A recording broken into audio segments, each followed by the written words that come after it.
When you run, boy, The wall, you run far from here. you can hear that bell sing.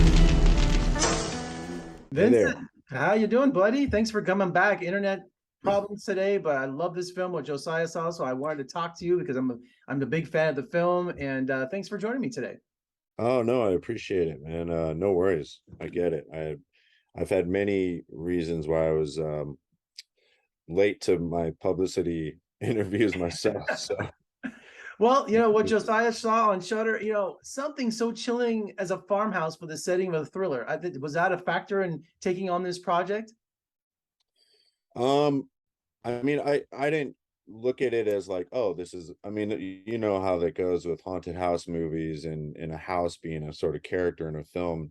And as much as I feel like that is definitely a character in this movie because of all the history of for the characters, I think the horror, the trauma within each individual character is kind of what interested me, because it felt very grounded and sort of in a way possible to relate to people.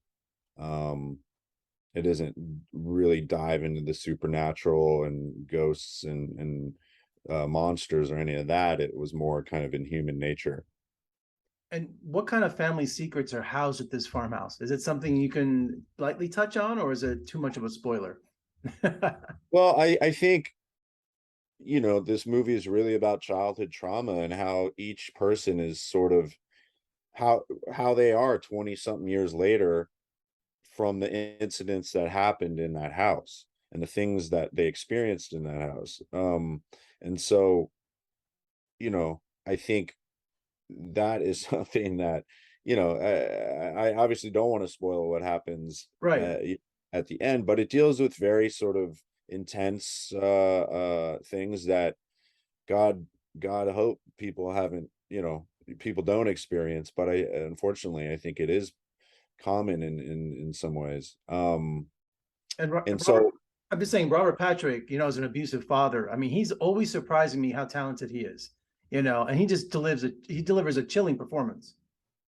yeah, he you know, he's very underused at times, but I feel like he's having a his own renaissance and doing some really great work as of the last few years.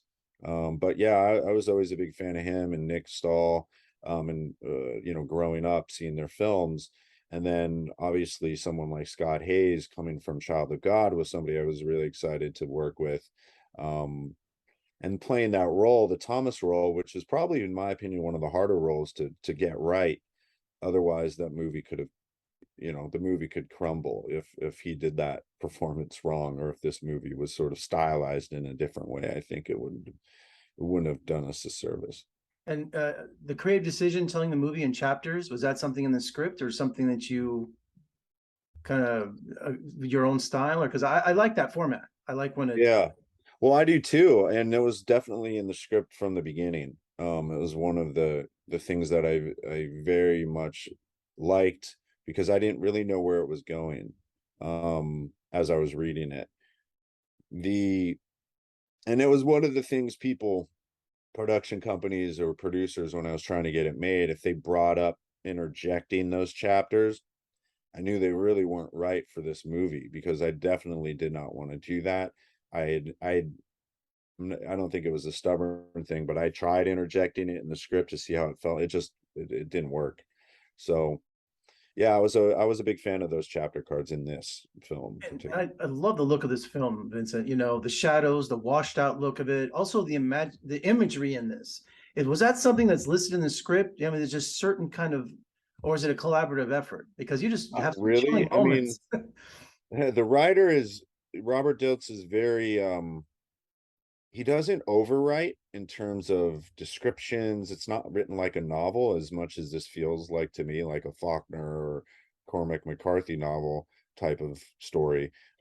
It he writes very clean and tight, but it's very descriptive. Like you can really get a sense of the atmosphere by just his writing.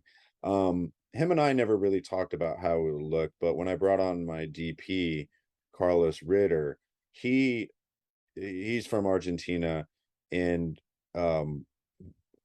his body of work was so beautiful, and he shot a ton of commercials. Hadn't really done a feature film narrative though. And so he had read it. When I met with him, we were just in sync with the sort of, tone and palette we wanted and the type of cinematography for it. And we were just both excited about, tackling that for sure. And definitely, I love the movie's pacing. It has a slow burn feel to it. Did you, finally today, did you pay attention to the pacing of this film? Well, the first cut of this movie was 2 hours and 38 minutes. And so I had to really focus on getting that down. So I never really looked at it as like, this is going to be a slow burn. I just edited where the movie took it and what felt right, what needed to go. And I had felt the first chapter was a sort of one-on-one actor performance, which, it doesn't have a ton of those. It doesn't jump off the bat with slash or horror or torture. I think this type of movie is something you watch and invest in as an audience member. It sort of requires that, and by the end is where you're given the payoff of that investment, so that was something I definitely wanted to happen. Vincent, thank you so much for joining me. I love the film, and just an excellent eye, and I wish you the best of luck, and let's talk again soon, okay?